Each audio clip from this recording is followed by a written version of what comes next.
How much do you give before you get? That's what's been going through my mind today. And we're all grown up, so those of you that have put that into a sexual context, get your mind out the gutter.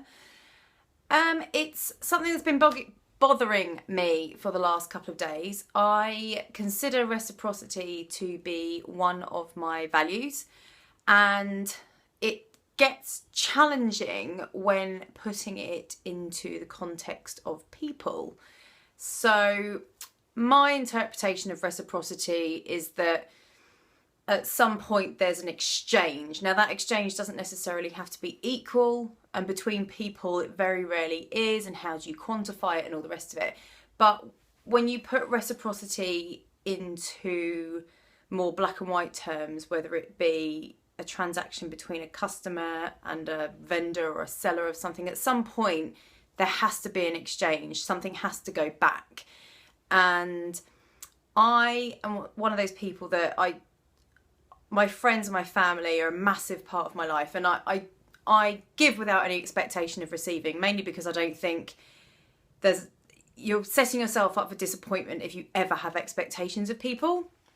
However, it's something I've learned over the last few years, just to let certain relationships go if they're not serving you. And I know that there's a lot of people out there that will agree in terms of needing to surround yourself with people that lift you up and support what you're doing and all the rest of it.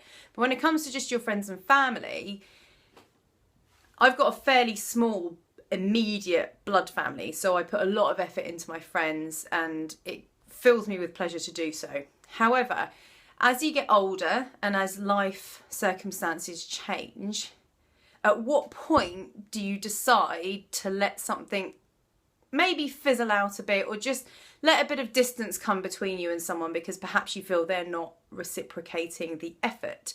Now, that's not to say that the people that I've had in mind that I've questioned this with recently is that I have any problem with them at all. And if they picked up the phone to me 2, 3, 5, 10 years from now and said, let's catch up, it would be as if nothing had happened. And I certainly don't hold grudges. I don't believe in it.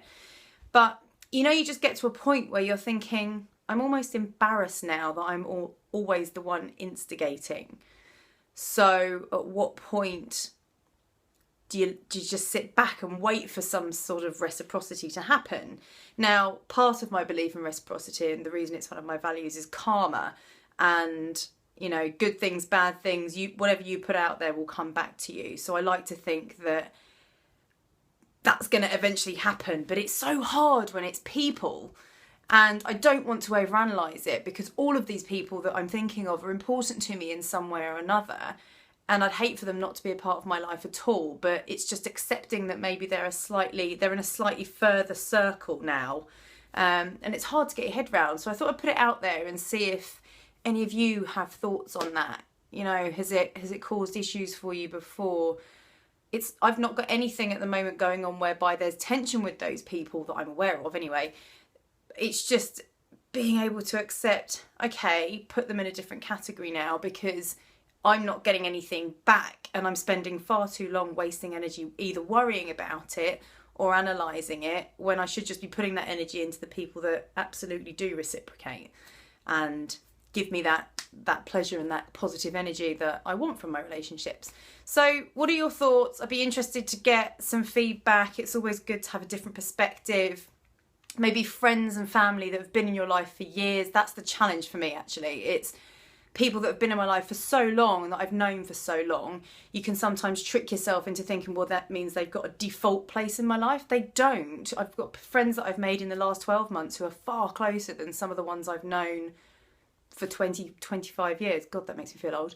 So what are your thoughts? I'd love some feedback to help me get out of this girly overanalysis that I'm going through at the moment. Take care. See you in day 12.